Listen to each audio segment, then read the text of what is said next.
আমারও একটা সুন্দর জীবন ছিল।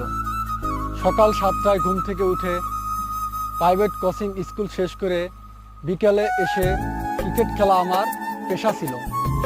হঠাৎ একদিন তার সাথে আমার দেখা, থামিয়ে দিলাম জীবনের সব আনন্দ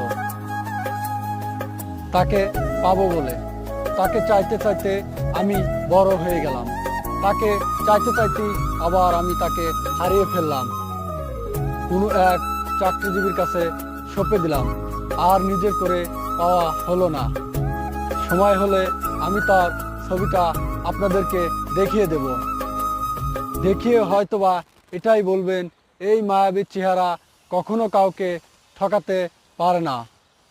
ঠিক আমিও এটাই ভাবছিলাম, আমাকে কখনো ঠকাবে না, আমাকে কখনো সে ছেড়ে যাবে না। তো যাই হোক, দুঃখের বিষয়